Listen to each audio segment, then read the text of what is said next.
নমস্কার, কেমন আছেন সবাই? প্রবাসী লাইফস্টাইলের আরেকটা ব্লগে সবাইকে স্বাগত।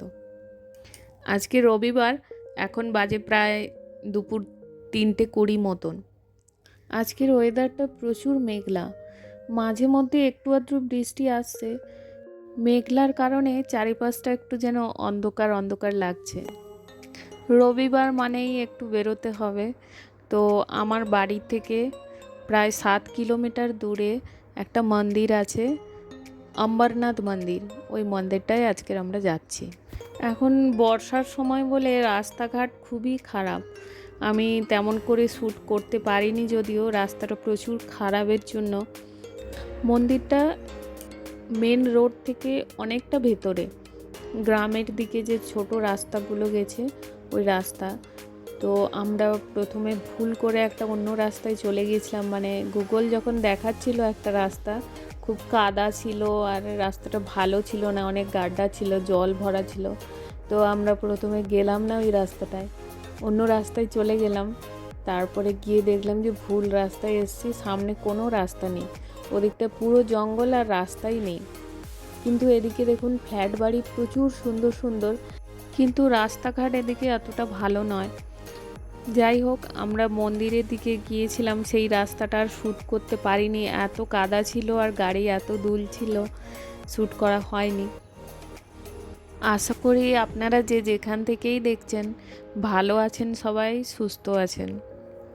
আমরাও মোটামুটি সবাই ভালো আছি। কটা দিন সবার খুবই শরীর খারাপ ছিল, সবারই জ্বর হয়েছিল, শরীরটা খুব একটা ভালো নেই।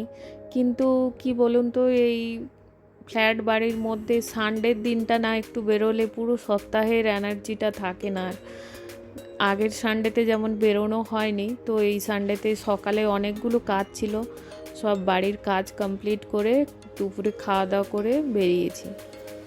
আজকের যে মন্দিরটায় যাচ্ছি, এটা আমরা গুগল থেকে সার্চ করেছি, বাড়ির আশেপাশে কোথায় ঘোরার জায়গা সার্চ করতে মন্দিরটা দেখিয়েছে।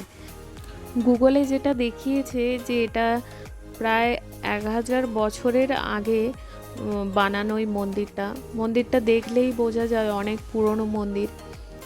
এটা শুনেছি পাণ্ডবরা এক রাত্রের মধ্যেই পুরো মন্দিরটা বানিয়েছে, এবং পুরোটা পাথর দিয়েই বানানো। ওই সময় তো পাথর দিয়েই বানানো হতো, তখন তো আর ইট বালি সিমেন্ট ছিল না। তো এক রাত্রের মধ্যে নাকি মন্দিরটা পুরো বানিয়েছে।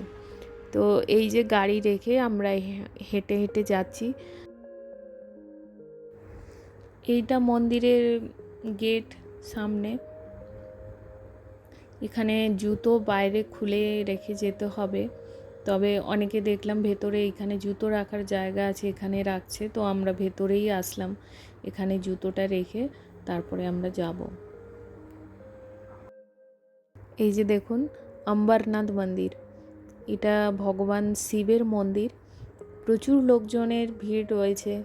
এখন যদিও 3:30 বাজে, তাও আর এখানে কিছু একটা ফাংশান হচ্ছিল বা এরকম প্রতিদিন থাকে জানি না। বেশ সুন্দর করে সাজানো, দারুণ লাগছে এখানটায়। আমরা অনেকটা সময় এখানে ছিলাম, বেশ ভালোই লাগছে। এরপরে আমরা মেন মন্দিরে যাব।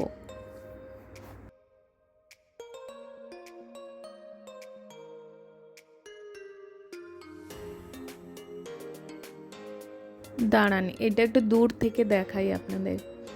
এই যে দূর থেকে এমনি দেখতে লাগছে। শিবরাত্রির সময় প্রচুর ভিড় থাকে এই মন্দিরে, আর এটাতে মাঝে মাঝে নানা রকম ফাংশানও হতে থাকে। আর আজকের এসে দেখলাম এখানে অন্নভোগও দিচ্ছিল, তবে রোজ দেয় কি না সেটা আমি জিজ্ঞাসা করিনি, ভুলে গিয়েছিলাম, মনে নেই ওটা।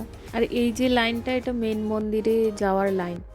তো আমরা ওই লাইনটায় না দাঁড়িয়ে একটু সাইডের ছোট ছোট মন্দিরগুলো দেখতে চলে আসলাম। এটা আর একটা সাইডে। মেন মন্দিরের চারপাশটায় প্রচুর এরকম ছোট ছোট মন্দির রয়েছে। এই যে মন্দিরটা, এটা খুব সুন্দর, মা দুর্গার মন্দির। নিয়ে যাব আপনাদের ভেতরে, চারপাশটা একটু দেখে নিই। এর পাশে একটা যে বট গাছ রয়েছে, এখানেও পুজো করছে প্রচুর লোক। আর এই বট গাছটা দেখুন চারিদিকটা এত সুন্দর ভরে রেখেছে ছায়াতে। গাছটাও অনেক পুরনো, দেখেই বোঝা যাচ্ছে। চলুন মন্দিরের ভেতরে যাই, ওরা চলে গেছে।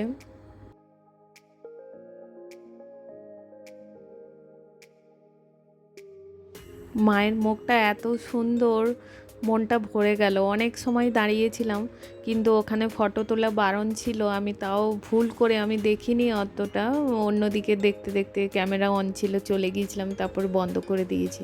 এখানে একটা ছোট পুকুর রয়েছে, প্রচুর কচ্ছপ আছে দেখুন। যখন ক্যামেরাটা অফ ছিল তখন কিন্তু অনেক ভাসছিল, আমি অন করতে করতে অনেকগুলো ডুবে গেছে, কিছুগুলো ভেসে রয়েছে, দেখতে পাচ্ছেন হয়তো। এখনই যে মায়ের মন্দিরটা থেকে আসলাম, মায়ের মুখটা এত সুন্দর ছিল, মনে গেঁথে রয়েছে।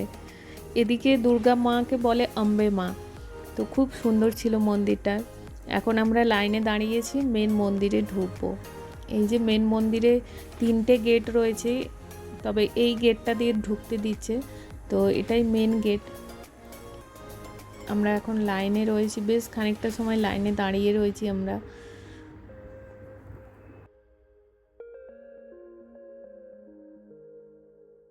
শুনলে একটু অবাক লাগে তাই না, যে এক রাত্রের মধ্যে পঞ্চপাণ্ডব এত বড় একটা মন্দির বানিয়ে ফেললো, তা আবার শুধু পাথর কেটে কেটে এমনি করে বানিয়েছে। এই মন্দিরটা বানানোর পরে ভগবান শিবের পুজো করেন।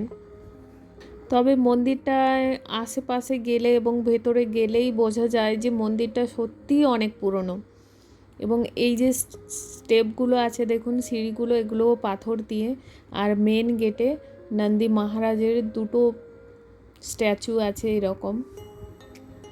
এটা মেন গেট ঢুকতে।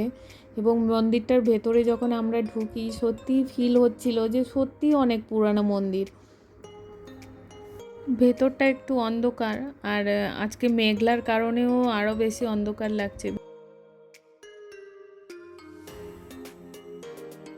শিবের যে মন্দিরটা রয়েছে গুফার ভেতরে, অনেকটা নিচে নামতে হয়েছিল। ওখানে ভেতরে শ্যুট করতে বারণ করেছিল বলে আর শ্যুট করিনি।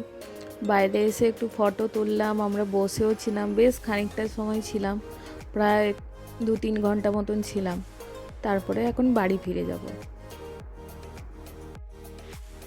চলুন এবার বাড়ি ফেরার রাস্তা ধরলাম। রাস্তাটা বেশ খারাপ, হয়তো এটা বর্ষাকাল বলেই রাস্তাটা খারাপ, বর্ষার পরে হয়তো আবার রিপেয়ার করে ঠিক হয়ে যাবে। পরে কখনো যদি সময় সুযোগ করতে পারি, আবার একবার আসবো মন্দিরটায়। মন্দিরটা বেশ সুন্দর, খুবই ভালো লাগলো ভেতরে। শিব ঠাকুরের যে মূর্তিটা রয়েছে ওই গুফার ভেতরে, ওটাও খুব সুন্দর। চলুন আজকের ব্লগটা তাহলে এখানেই শেষ করছি। ভালো থাকবেন সবাই, সুস্থ থাকবেন, নিজের খেয়াল রাখবেন। দেখা হবে নতুন আর একটা ব্লগে। আমার এই ব্লগটা যদি ভালো লাগে, একটা লাইক আর সাবস্ক্রাইব করে দেবেন। ব্লগটা কেমন লাগলো কমেন্টে জানাবেন।